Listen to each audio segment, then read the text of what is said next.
and see what he can do in the midst of unbelievers, on the leading edge with his word, his power, his grace, and his mercy. For God's sakes, we're Lutheran. This is what we know. Wittenberg Project. I'm here with my friend Andrew McDonald again, Pastor Andrew McDonald, all the way from Canada. What is the name of your church again, brother, so people can know? Lord of Life Lutheran Church in Kamloops, British Columbia. Thank you so much, and congratulations on your child again. I'm hearing the news that his baptism is going to be tomorrow, so that's exciting news. So some of our families able to be here, others not so much because of travel restrictions, but we're really looking forward to having it. It's a big day, and so we're getting excited. That's good. That's exciting. He's going to be a new member of the kingdom of God, man. I mean, doesn't get better than that. It's a beautiful thing. I think as a father, I'll be able to relax about certain things, exactly. knowing that he's now in the kingdom. Exactly. So anyways, so during the week we were talking about making this new episode. I think that to set things up, first we have to lay some foundations, if you will, Pastor Andrew. And so, when you join any sort of denomination, any body of believers or any culture, you quickly grasp this idea that there are certain there's a vocabulary, there's a language that you have to learn. So one of the things that as Lutherans we have is we say first article this and that, or second article. So the first question that I would have for you, Andrew, is could you define, what do we mean by these articles? Where do these articles come from? How many articles do we have? And then we go from there, if you will. Yes. Yeah. So when Lutherans talk about first article stuff, which is what we're talking about this evening, we are referring to the Apostles' Creed, which Luther breaks down in his catechisms into 3 articles. And the idea is that the creed concerns who is God, and it discusses who the 3 persons of the Trinity are and what work they are particularly identified with. Mm-hmm. So the first article is concerned with God the Father and the work of creation. The second article, which is by far the longest, is about God the Son, who is also Jesus Christ, and his work of redeeming the world. Mm-hmm. And then the third article concerns the Holy Spirit and his work of sanctification, which that's a whole nother topic. What is sanctification? But I like to think of it as making holy. The Holy Spirit is holy, and he makes the people of God holy by bringing them to faith and giving them all these other gifts of the life of being the saints, the holy people. But first article stuff concerns God the Father, and particularly creation, not just how God creates, what we talk about in Genesis 1 and 2, but how creation continues subsequently, which I know is one of the big things we're hoping to get into tonight. Very good. And and I was thinking as well, like it's, I don't know about you, what is your personal favorite, Andrew, as far as the creeds? Are you more of an Apostle Creeds person or the Nicene Creed? Me, myself, I'm a Nicene Creed guy. It seems to be a little bit more, how can we say, expositional or going into more detail. Yeah. So, and why was the Apostle Creed used and not the Nicene Creed in Luther? Well, and there's a lot of history to this, and I do not claim to be an expert on all the developments of the creeds, but the Apostles' Creed is widely recognized as the earliest. There's a church. The reason why it's called the Apostles' Creed is there's a tradition that the apostles were together sometime after the ascension of Jesus, and they were thinking, well, how do we summarize the Christian faith? What is this faith that we preach and that people are being brought into? And then one by one, they started saying, I believe in God, the Father. And the other one said, and I believe in Jesus Christ. And they went on from there. And then we have this Apostles' Creed. Now, is that what happened? Hard to say, perhaps. But that the point of the Apostles' Creed is to summarize what is the faith of the apostles that the apostles of Christ taught and proclaimed, and that people were brought into through their preaching. And then the Nicene Creed comes along later, and the Book of Concord includes all three creeds, Apostles, Nicene, Athanasian, and recognizing they are confessions of the faith. So these are not books of the Bible. They're not from the Bible quite the same way that the Ten Commandments are or the Lord's Prayer is, but they summarize what Scripture teaches. And so I think the Apostles' Creed is the simplest because it's the earliest, and it's not addressing the controversies that emerged later. So by the time you get to the Nicene Creed, now you're trying to deal with someone named Arius who's saying, well, Jesus is great, but he was God's first creature. And you had other people, including one of your heroes, St. Athanasius, saying, what? No, the Son is not a creature. He's God. This is a big problem. And so that's why the Nicene Creed goes into all this detail about God from God, light from light, very God of very God, begotten, not made, being of one substance with the Father, because it's responding to these heresies that were being rejected. Yes. And then the Athanasian Creed does similar stuff, both with the Trinity and with the person of Christ, because these are affirming what we believe and thereby what do we reject implicitly as well. So the Nicene Creed, if I'm understanding you correctly, and for our friends who are listening, the Nicene Creed had more of an apologetic tone to it than the Apostle Creed. Apostle Creed was, you enter this world as a Christian, you just confess basic things, but then as you mature, you realize that, there's so many enemies to the faith, to the Scriptures, to the character of Jesus Christ, Gnosticism, and so they're answering a number of things which are beneficial, and they cement our beliefs more, so to speak. But I agree with you. The Apostle Creed is kind of like the simple, pure, distilled coming out of the, mouth of the. And I think part of the thing too is that a good Arian could potentially confess the Apostles' Creed and say, "Oh yeah, I accept this." But do you accept the Nicene Creed?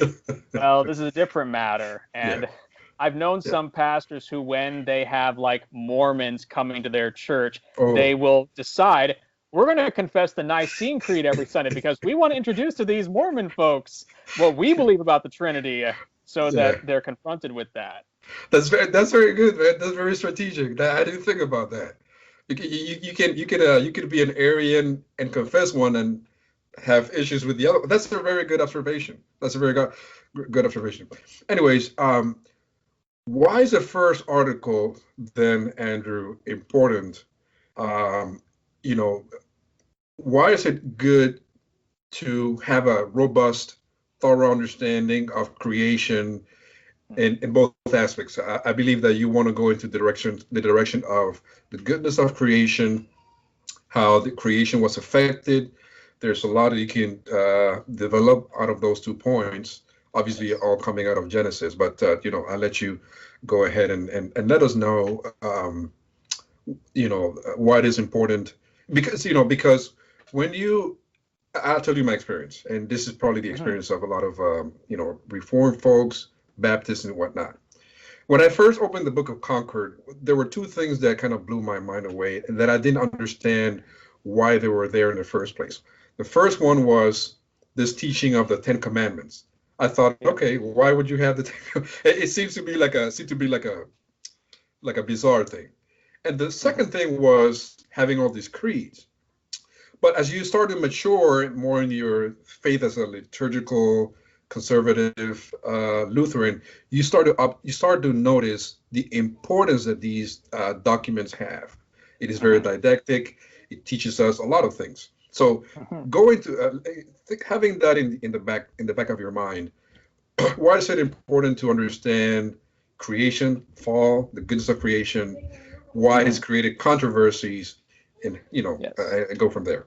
Yeah, and there's a lot that could be said in response to that. I think that creation is a hot topic in a lot of sections of the church right now, but I think what often happens is what that comes down to is, do we affirm 6-day creation, what we believe the Genesis accounts affirm, that God created in 6 days by means of his word, and then he rested on the 7th. And I do think that is an important discussion, and If you deny six-day creation, then there are consequences for that. But I think that one thing that often gets lost when you start really focusing on, well, how many days did it happen over, you miss why creation and what is this thing when we say God created.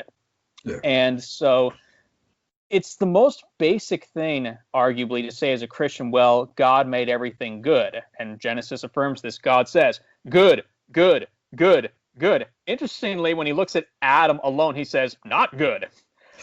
But then he creates Eve, and then he looks at everything, he says, very good. Oh, then, thank God for that. Thank God for that. Yes, yeah. And the point there, I think, is not everyone needs to marry, every man needs a wife, but that is marriage is a precious gift for those of us who have it, but not everyone marries. But human beings are social creatures, and when we aren't in relationship with other people, life sucks, just plain simple. But coming back to creation overall, that the claim that creation is good and that there was nothing wrong with it in the beginning, this is not something that I think we can conclude just by looking at the natural world now.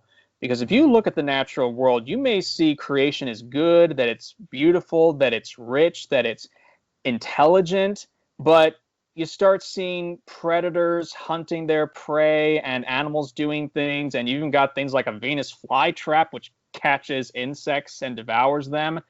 And you also just watch how human beings interact and how creation interacts within itself, and you say, oh, this is kind of messed up. This is pretty bloody. The expression nature is red in tooth and claw, which I apologize, audience, I can't remember where that comes from, but it's a great image that creation is right now filled with blood.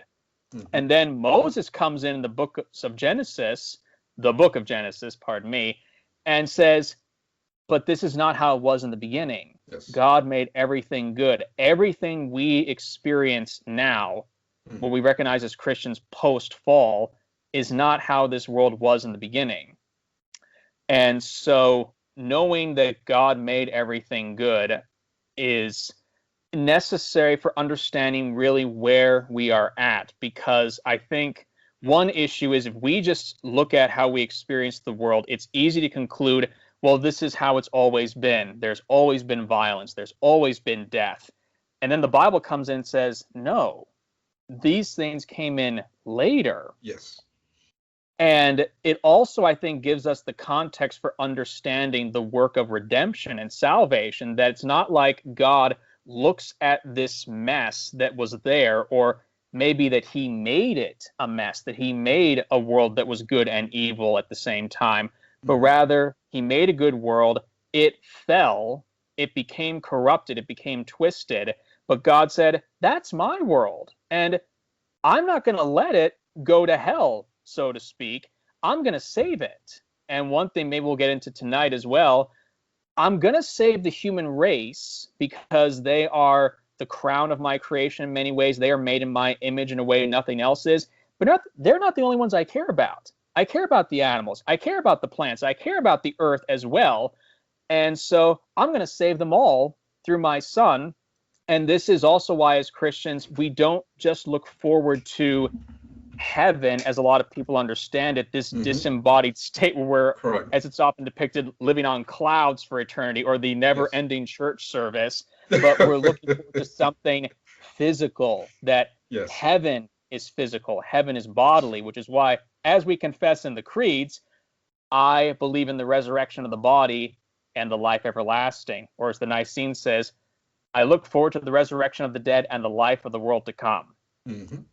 And so when we really remember creation and the goodness of creation, and that this is how God made things in the beginning, and everything that's gone bad came in later, afterwards, that God is restoring this wonderful thing he made to how it was meant to be. And dare I say, even better than it was before.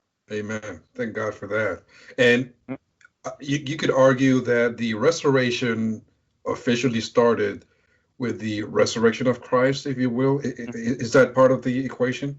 Yeah, the New Testament has this interesting way of speaking about this, that Christ is the first fruits of the new creation. Correct. So the new creation began in the resurrection of Jesus. And Hmm. then when the church, believers are brought into him through the gospel and through baptism, and they're made holy by the work of the Holy Spirit, they are beginning to share in this new creation that has begun in the church. This is the kingdom of God, really. The new creation that has begun by God's grace in the fallen world, though it's not manifest, it's not evident. But what happens when Christ returns and the new creation is revealed is now it's visible. Now what the Yes. church has looked forward to and experienced somewhat, but not the fullness of it in faith, now we're experiencing it with our senses. Amen. Amen. Yeah. And so let's get into another issue that I think is important. Um,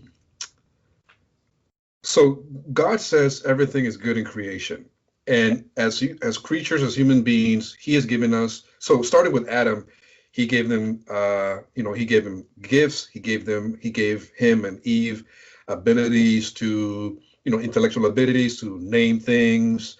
Yeah. He surrounded them with an environment of goodness from which Mm-hmm. they were able to obviously eat and all these things. So, are these gifts only or specifically or limited for Christians? Mm-hmm. Does this affect everybody in creation, be it Mm-hmm. Gentiles, Christians, and how does that really affect them? Can Yeah. we let's say, can we put it this way? Can we profit from the gifts that our Creator God Mm-hmm. that made everything good? Can we still, as Christians or anyone, any human being, profit from the gifts of other human beings, regardless of whatever faith, creed they have, etc., etc.? Right. Yeah. So where my mind went, I'm going to the scriptures here. So at the end of Matthew 5, so this is when Jesus is teaching on love of enemies. And there's a lot that could be said about this too, but to stick with our topic, when Jesus says that we should love our enemies and pray for those who persecute us, so that you may be sons of your Father who is in heaven. This is verse 45. For he makes his sun, sun, rise on the evil and on the good, and sends rain on the just and on the unjust. Hmm. So the point there is that God gives gifts, what we can call creation gifts or first article gifts, to reference back to how we began, to all people, whether they believe in him or not. Hmm. And Luther actually unpacks this when he explains the fourth petition of the Lord's Prayer, give us this day Yes. our daily bread, that God gives daily bread, which means everything that we need for this bodily life, Hmm. to people, regardless of whether they thank him or not, whether they believe in him or not. So that the only thing that sets Christians apart from unbelievers when it comes to first article gifts is whether we recognize these are gifts from God and we thank him for them, we receive them in gratitude. Hmm. But again, God makes sure that unbelievers receive food, drink, clothing, home. Hmm. God brings unbelievers together to be married and to have children. And when they do marry, have children, as Christians, we can say, that's a good thing. That's something to Amen. celebrate. I mean, you may not have faith in Christ, and I wish you did, but I celebrate your marriage. I celebrate you giving birth to a child. I Hmm. mourn when someone you love dies or when someone gets sick.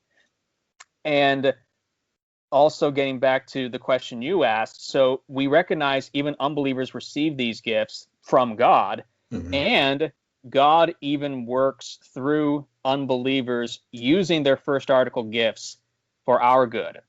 And the examples here are countless, but like I have a I have a pretty good relationship with my car shop here in town. They've done a lot of work on my car, and I've really built a relationship with them. Uh, Yeah. a lot of the people who work there, they're not Christian. They know I'm a pastor and we talk about things, but as far as I can tell, they're not believers. But they're really good at working on cars, and they took they take good care of my vehicle. And God is working through them, through their knowledge of how automobiles work and how to fix problems. And he takes care of my car through them. Mhm. When I go to the grocery store, I don't know if the people who are packing all those foods or preparing them, baking them, are Christians or not, but they're making food, and sometimes they're making really good food, and it sustains my family.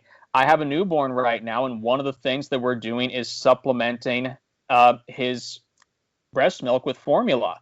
I have no idea if the people who made his formula are Christian or not, but God worked through them to provide us with a means to make sure he gets enough milk.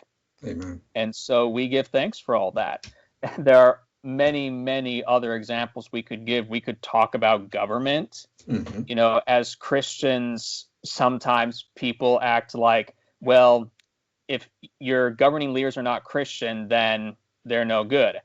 Mhm. Now, which is funny because in Romans 13, when Paul says submit to the governing authorities, there's no hint that the Roman emperor at the time had any love for the gospel or Jesus Correct. Christ. But Paul says he is God's servant. God is working through the emperor, and Mhm. it's been theorized that the emperor he's referring to is Nero, who's a real Mhm. piece of work of an emperor. Yes. Yes. God is even working through Nero to preserve creation and to care for people. Now, Nero probably doesn't believe that. He's like, hey, I'm emperor. This is awesome, and I want to do what I want to do. But Mhm.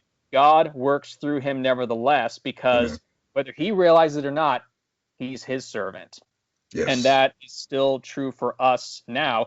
Now, we, I think, especially in a country where we can vote for our leaders, should Mhm. try to vote for leaders who are more virtuous, more just, more compassionate, more virtuous. But if there is an atheist who is governing, he still may be a good governor, or Mhm. she. And even if they're not, God is still working through them. Now, that doesn't excuse the sins or crimes they commit, but whether they acknowledge him or not, he is at work through them. And Amen. that's, I think, a comfort for us as Christians, because who's behind it all, really? Jesus is reigning on his Mhm. throne, regardless of what's going on. And if we truly believe that God is in control and that the government, as he said in Romans 13, is his Mhm. servant, then we shouldn't be so concerned with we heard of a very famous pastor a couple weeks ago, create this sort of hysteria. Oh, Joe Biden, and I'm not trying to make this political, but Right. in this video that he made, he said that he was afraid that Joe Biden was going to bring people into his cabinets that were Muslims, and they were going to bring Sharia law. And Mhm. but if you really believe, and if you're set in your foundation that God is working through these masks, if you will, Mhm. that as Lutherans that we leave and hold to, then we shouldn't be so concerned with political issues, if you will. Of course, we want to have virtuous people. We are trying to fight for freedom. We want to have basic civil rights, but that shouldn't create hysteria within the church body. Yeah. And something else that I wanted to pick on was I really appreciate the historical tidbit that you just gave us as far as, bringing out the historical fact that Christians for a long time had nothing to do with putting in or taking out precedents at all. Like we Mhm. we were like an underclass. Right. To a large extent, we Yeah. are still an Yeah. Well, underclass. yeah, even at the time of the Reformation, the only people who could vote for the Holy Roman Emperor were the electors, which are a couple of princes. Yeah, If you're not one of the electors, sorry, you're stuck with whom you got. and they were a piece But of work. yeah, yeah, and most rulers throughout human history are pretty awful, or they're mediocre. You know, for every just, good, righteous ruler, you've got countless ones who are awful. But God is working through them nevertheless. Yeah. And this is not to downplay. So for the audience, I'm fluent in the Russian language. I've studied a lot of Russian history and literature. It's one of my great loves. I could go on and on about all that stuff. But as awful as the Soviet Union was, and I don't want to downplay what happened during that regime, I've lived in Russia post-Soviet Union, and the faith of the people who lived through that period is amazing. These are people who lived through, I Horrible can't even persecution. describe some of the stuff, but their faith is strong.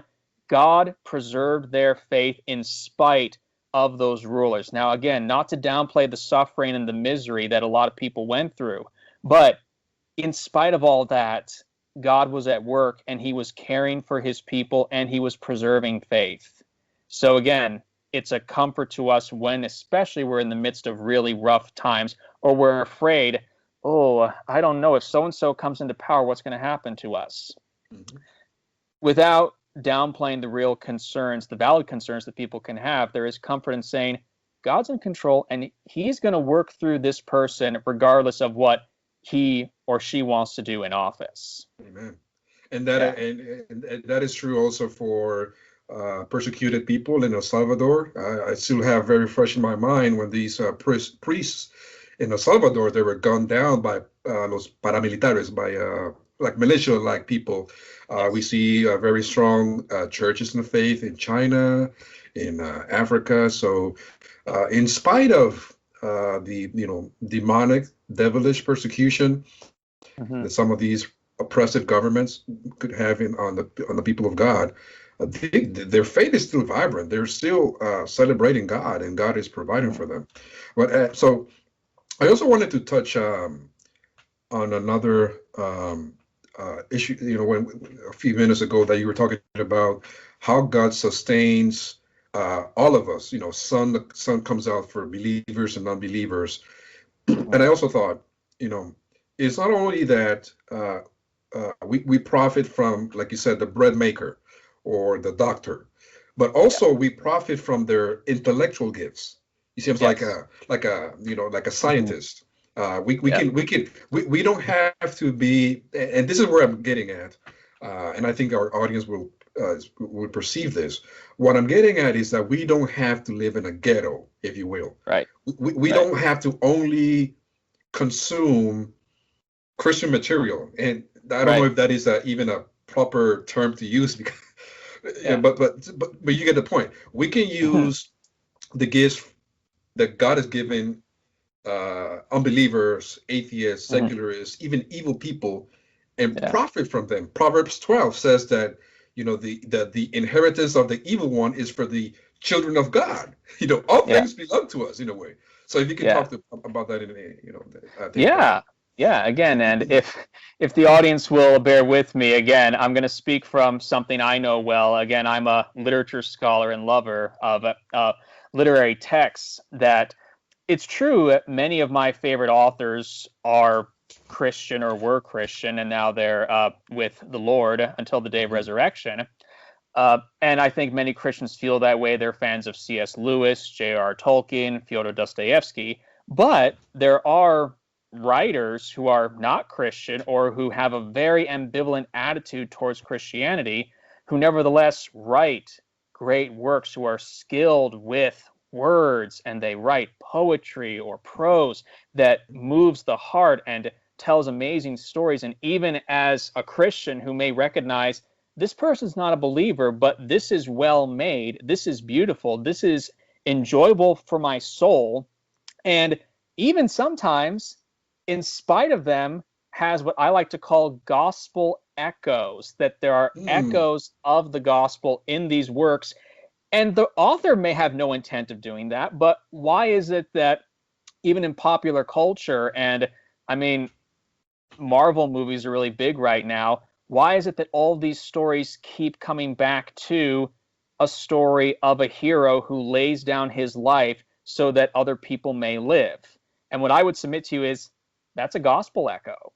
Yeah. And people just can't get away from that story, even if they say, okay, quick story. So when I was in university, I was part of a group that studied the works of J.R. Tolkien. I had a couple of people in the club who said, I don't like Christianity, I hate religion, and I want nothing to do with church, but I love the Lord of the Rings. And I would just think to myself, do the heroes remind you of anything? Just like the author was like a diehard Roman Catholic. Right, exactly. And so again, I know I'm speaking from something I know well and love, but Yeah. uh, whether we're talking about philosophers or other academics, or we're talking about, again, you talked about people with gifts of minds, scientists, Yes. even a non-Christian scientist who, from his first article, gifts, or again, her, of reason and commitment to what does the evidence say, can do the scientific method and research and come to conclusions that don't, I would say, contradict Christian truth or the reality of creation. It affirms it. I mean, there are unbelieving psychologists. My wife is a psychologist. She could really speak to this better than I, but there are psychologists who have done research that sees the evidence of original sin in humanity. Do they call it original sin? No. But they're observing the reality and they're saying, hey, this is really ugly and I don't like it, but it's right there in front of me and I can't deny the evidence. Hmm. That's right. And yeah, and so when people are using their first article gifts of reason, of wisdom, and of being able to be honest about what's in front of them, even unbelievers can come to profound conclusions and insights. Now, as Romans 1 talks about, we also are darkened in our understanding because we suppress the truth in unrighteousness. But in Romans 2, Paul also says everyone has the law of God written on their hearts. So again, it's a dual reality. Yes, we are darkened by sin and by our suppression of the truth and unrighteousness, but we can't get away from the law of God written on our hearts, which is why even an unbeliever who will say, I want nothing to do with God, I hate Christianity, the church, I want nothing to do with it, but they care about justice, they care about truth, and they hate to see injustice go on. And even if there's hypocrisy mixed in with it, as Christians, I think we shouldn't mock that concern for justice. We should say, Yes. yeah, you are right to care about that. And you are right. So one of my close family members is not a Christian. And I heard her express this. You should not do good because you want to get to heaven. You should do good just because it's right. And I said to her, you are absolutely right. She said that? I agree completely. Yeah. An Now my unbeliever. question, yeah, an Wow. unbeliever. And I think absolutely. And this is the problem with works righteousness because, well, if you're doing good works to get to heaven, whom are you doing good works for? Doing them for Mm. yourself. It's like you She labor on understands it. She being- understands the gospel very well. exactly. And yeah, now from there were further things to discuss, like you're right. Now, who does this? Who does good purely for the right reasons? And we can go on from there and then talk about sin and the forgiveness of sins in Christ and what he does for us. But my unbelieving sister was absolutely right when she said, you should do good just because it's right. Yes. And other unbelievers, brilliant thinkers who are not Christian, have made similar observations. And sometimes I think rightly called out the church when she has gone astray and perverted the truth of God's word to say, yes, you must do good to get to heaven. Mhm. That's very good. And so, and yeah, I mean, and I didn't, I mean, and we can stretch it further than, like you said, the bread, Luther speaks about the bread maker, the factory worker, and all these, and I just mentioned scientists, but imagine a world where there's so many beauties, so many gifts in the world. You have artists, you have music, in a world that is limited and shuns and rejects all those gifted people. I think it's just it's a shame. And the thing that we have to do, Andrew, and we spoke about this privately, is we need to keep this sort of paradox. Paradox is a very Lutheran word, between understanding the goodness of God in creation and understanding the effect of fall in creation. We can't fall out of that, let's say, that square, that circle, that thing. If we go too far, there's dangers. Develop that idea. What are the dangers? What will we be missing out? Or Right. Very good. So I'll start with one that I think is easier for Protestants to grasp, that if you downplay the reality of sin and original sin, then you downplay how much wickedness is going on in the world in spite of all the gifts of creation, and you downplay the corruption of the human heart and the fact that we, as Lutherans, believe we cannot believe as we should. We cannot have faith. God has to give it to us. We are dead in our trespasses and sins, as Ephesians 2 talks about. God has to bring us to new life through the power of his word. And without that, we're screwed. We're hopeless. And Andrew, let me interrupt you here for a minute. Yes. I think that you're talking about Pelagianism here, right? This is what Yes, Pelagius thought. Go ahead. Yeah. So generally speaking, we can call that Pelagianism. We can get more nuanced, but broadly speaking, we can call that Pelagianism. Yes. But the other error is in the effort to emphasize how serious sin is and how deep the corruption is, that you miss the fact that creation was made good, and even after the fall into sin, even though the goodness of creation is twisted and corrupted, it's not completely gone. Yes. And actually, this is what Article 1 of the Formula Concord is going after, because there was an error that arose after Luther's death called Pelagianism, named after Johannes Flacius, who perpetuated this idea. And he wanted to affirm how deep sin was and how deep the corruption was. But what he ended up saying was original sin is human nature. Yes. And the confessor said, whoa, hold on. You just said that something God made, human nature, is inherently evil. And so now you're, what's the word I'm looking for? You are denying the goodness of the thing God made, whether you mean to or not. You're denying its goodness, and you're denying the fact that human nature, even in spite of sin, has not vanished or disappeared. And also, if you carry this to its logical conclusion, then you're saying Christ, when he became human, became a sinner, because to be a human is a sinner. And this is also why when I'm talking with my parishioners, and I know it can feel like a nitpick, but they'll say to me things like, to sin is human. And I say, no, it's not. To sin is fallen human, because we were made sinless, and we are going to be sinless. And still be human. Yeah. And we will still be human, and we will be sinless after the resurrection, those of us who live and die in Christ and rise to new life with him. So, no, it's actually not Christian to say to sin or to err is human. Yes. Because then you're missing what was it like in the beginning. Yes. To be human is to be like Jesus. To be human is to be good, to be courageous, to be truthful, to be loving, to be compassionate. That's what it means to be human. Amen. And just to bring this, we're getting to close this episode. Also, we have to realize, Andrew, I think you want to speak to this, is the promise that just the fact that God has promised to restore creation, I believe, speaks volumes, not only to grace, is the character of God to not throw things away completely, but also it speaks volumes to the idea that there's still much good here. It is not all lost.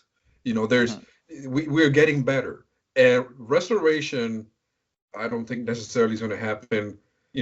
From boom, he just drops, like a brick. It's we're working towards things. We are human beings. We can be slow sometimes to get rid of social ills or to whatever. And so I see the fact that God is restoring things is a huge part of the gospel. Would you agree with that? Yeah. And again, I feel like as Christians, we often are saying, like, we're trying to walk a line between extremes here, that on one hand, and again, I think this is something Lutherans really get, that we're very wary of utopianism, that, well, we're getting better every day, a kind of progressive conceit that, well, history is progression. We're getting better all the time through technology and through knowledge. The 20th century has something to say about that. and so we say, until Christ returns, until he actually brings the new creation, at the final judgment, there's going to continue to be sin and evil and death in this world. However, if we really believe, as you said, God made us good, and even after sin, he still loves this creation, and he sent Jesus to rescue this creation. And the kingdom of God has broken into the world, and even though it's despised by the world and oppressed, it's here because the gates of hell will not prevail against it. So God is at work through his church, and if his church forgets who she is, he'll even do it through the unbelievers if he has to. He is going to work to help his creation to take care of it and to pursue justice and righteousness even in the civil world. And so the reality of we're not going to build the kingdom of God on earth in its fullness until Christ returns, and that's God's work to do. This should not be an occasion for us to go, well, we can't do anything, we can't make anything better because sin, but we should be empowered to say, God cares about this world. He cares about people, whether they believe in him or not. He wants everyone to be saved. He sent Jesus to die for everyone, and Jesus has atoned for the sins of the world. So we should care about everyone, and we should care about life being better. That it's better if someone is fed than if someone goes hungry. It's better if someone lives than if someone dies. It's better if someone is healthy than if someone is sick. Because these are the realities of creation, and God still cares about this world, and he cares about all people. And not just all people, but all creatures. Amen. And I think that original sin, so the only thing that is not rescuable from a human standpoint, as in there's no goodness in it left, is the ability for us as human beings to resurrect our souls and to create faith. That is where we are.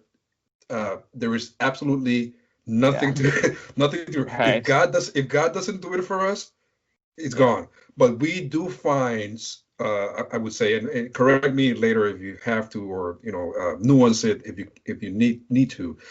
But we do find goodness in people still, in wanting to protect children that don't have parents, orphans, protecting the government, not the government, environment, in making sure that immigrants, for example, that's a big topic here in America.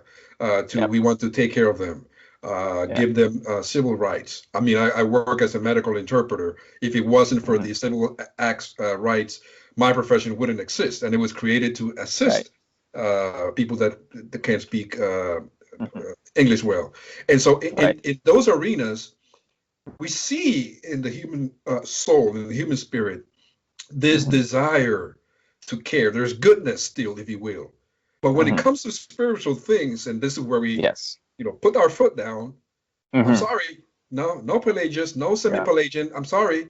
There's nothing there. You cannot work yourself up to have faith in God. And that's the distinctive that has to be made to not have hate for the world, if you will. Yeah, and I think I could even put it this way, that an unbeliever is dead in trespasses and sins regardless, because they don't have faith, they haven't been regenerated, they've rejected the gospel. By God's grace, thanks be, maybe that will change in life before the end, and that will be a beautiful thing. As Christians, we pray for that for all people who don't believe. But an unbeliever who is an upstanding citizen is preferable to an unbeliever who is not. And I mean, a Christian as well, but as Christians, we should be that because we have been reborn and made new. And if we're not fighting the good fight to do that, then, and Luther even talks this way, if you're a Christian, you don't even try to love your neighbor. I have to ask if you really have faith at all. But even with an unbeliever, it's better for unbelievers to be people who care about justice and righteousness, even if it's just in a civil sense, than people who are like, I'm just gonna drink, I'm just gonna party, I don't care about anyone else, I'm gonna sleep around with as many people as I want, I don't care about the consequences of my actions. It's better to have people who care about other people than people who don't, even if they never come to faith in Christ. We want them to come to faith, but it's better that they care about people than that they don't. Yes, I think it was it kind of it's kind of sad that this phrase is not really a Luther original, but I still like it. He said something something like, "I would rather have a Muslim as a king than a." Right. Do you remember that phrase? A wise, it's the expression of a wise Turk, but Muslim. A wise Muslim than a stupid Christian. There you go. But it's apparently it's not really it may be apocryphal, but it's kind of like, it does sound like a very Lutheran idea, even if he never said it. Yes, yes. And I, just to close, and then you'll have your final words. I want to read part of an article that I shared with you this week, and that I think speaks well to the point that we're trying to communicate here in appreciating the goodness of God in creation. He says, "However, I want to stress again that the goodness of the whole creation and the essential goodness of all humanity, despite our many sins and failings, has never been destroyed or totally lost, however much it seems diminished at times. The creed expresses our core faith that God in goodness and eternal love never deserts us, but forever seeks to bring us back to himself and to hold onto us for all eternity." And I think those were beautiful words. And yeah, we as human beings, we have seen throughout the human experience the highest of highest, the loftiest of loftiest as far as human invention, human altruism, if you will, care for people, even Catholic people, even non-believers, atheists, whatever the case may be. And also we've seen the pits of hell, if you will, in human nature. Guys like mass murderers and just horrible people, genocide. But that goodness and the Spirit of God still remains. And even those guys that did horrible things against some other people, they still care for their wives. They still care for their children. There was still a speck of hope in them, if you will. And so. Yeah. I think it is appropriate, and it's a soothing to me. I really appreciate this article and this conversation, because to me it's a soothing, sort of balancing, if you will, sobering a thing to realize. Hey man, not everything is completely and totally depraved. I don't want to throw stones at our Reformed friends, but it just came out totally depraved. But it is not all totally lost. It is not all just in shambles, like it's hopeless. We live in this darkness. No, there's still hope. There's still goodness in creation. There's still goodness in the spirit, in the human spirit. There is none when it comes to faith. You create your own faith, but still there is goodness. So if you have any closing words, go for it. Yeah, and maybe this is a little bit of a different direction, but I did want to share this with the audience. A recent insight I've had. A lot of us know the story of Noah and the flood. My son's being baptized tomorrow, so we're going to reference that story as well. And this detail is staring us right in the face, but it's like we miss it because I think we're just obsessed with thinking we're the best as human beings. Why does God bother to tell Noah, bring all these animals on the ark? And it's like, because he wants them to be preserved as well. Now, again, as human beings, we may be unique among creatures in that only we are made in God's image, and we are responsible for sin in a way that other creatures are not. We and the devil, who deceived our first parents, we are held responsible in the way the rest of creation is not. But the rest of creation does suffer because of us and for us. I love the image that after Adam and Eve eat the fruit, it's like all the rest of creation, animal life, plant life, and the earth itself go, "Oh, how could you have done that? What have you done?" And then the curse comes upon, God says, the ground. The ground is cursed because of you, Adam, because of what you have done. And yet, what does God say? From the woman will be born a child who will crush the head of the serpent and who will save, yes, the human race, but he's also going to save everything else, because God doesn't just care about the human race, That's why he told Noah, hey, bring all those animals on so that they don't all get wiped out in the flood that's coming. And it's why, as Romans 8 talks about, all of creation lawns with the church for the revelation of the sons of God and for the coming of the kingdom and the new creation, its fullness. And in certain ways, I feel like the rest of creation is humanity's teacher, where it seems like the rest of creation, according to the Bible, has faith. Yes. And we're the ones who have to be stubbornly brought back to faith out of our unbelief. But God in his mercy doesn't give up on us. And I did love what you read there, that the vision we have is not that God's grace is that much less than the sin and the evil in the world, but it's so much greater. And when you realize just how much sin and how much evil is in the world and in our own hearts, but the grace of God is even greater than it all. That's a beautiful, rich vision of the Christian life, and also for understanding what is the story of this world. The story is, as awful as things have gotten, and they have gotten really awful, God's grace is even greater. And he's like, I'm not letting my creation go to the devil. I'm not letting it go to hell, because that's my creation.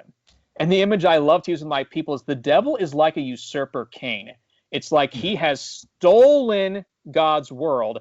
In Luke's gospel, when he's tempting Jesus, he says, this world has been given to me, so it's mine to give to whom I will. And elsewhere, the New Testament talks about how the devil allows godless rulers to do wickedness. But God's like, that's not your world, devil. You may have stolen it from me, but I'm taking it back. And when my son takes it back, again, the parable of the straw man, when Jesus binds the straw man, it's like, hey, devil, that's my throne you're sitting on. So I'm going to knock you off my throne, and I'm going to take it back. Exactly. Get out. And the devil's like, it was mine. It was never really yours.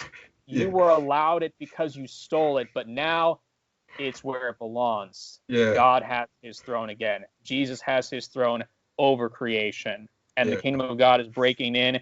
And there's nothing you can do about it, devil, because I've already won.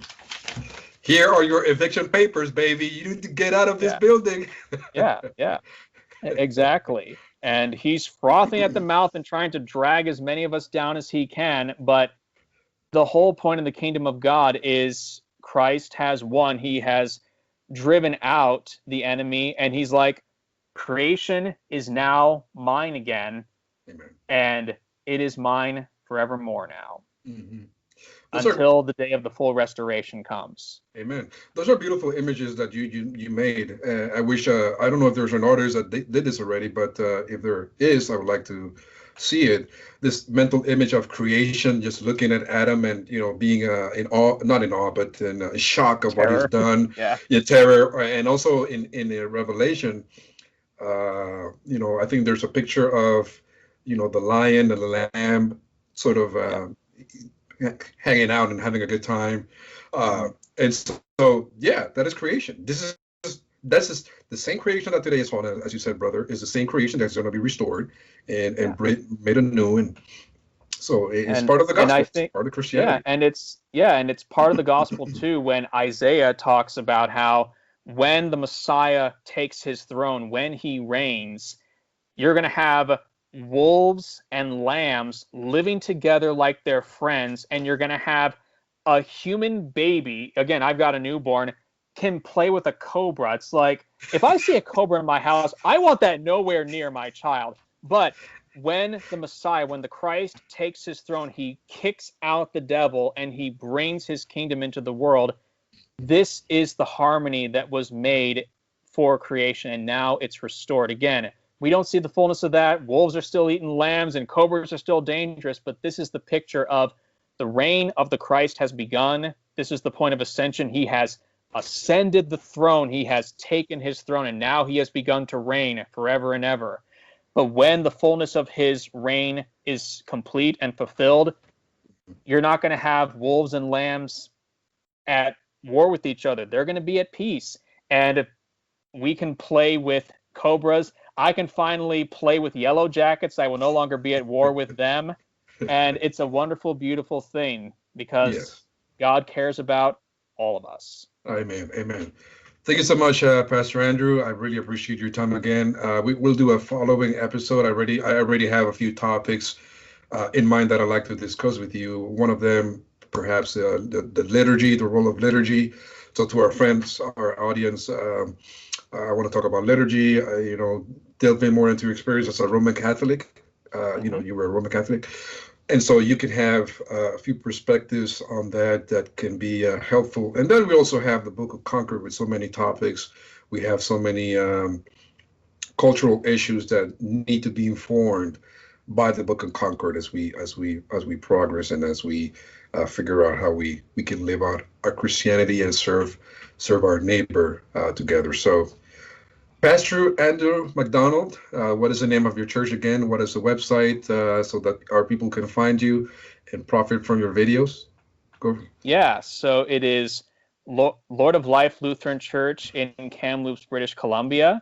And if you look on YouTube, if you look up Rev Andrew McDonald, I do have a pretty simple channel, nothing special, but I do post recordings of my sermons up there if you're interested in what I give my people on a Sunday.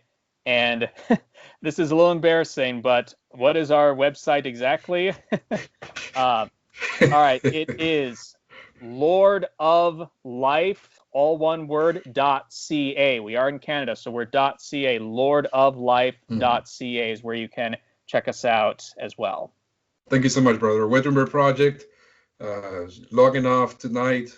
We'll see you next time, Pastor. And thank you so much for your support, for being one of our guests. And I'll see you next time, brother. Bye-bye. Thank you. Take care.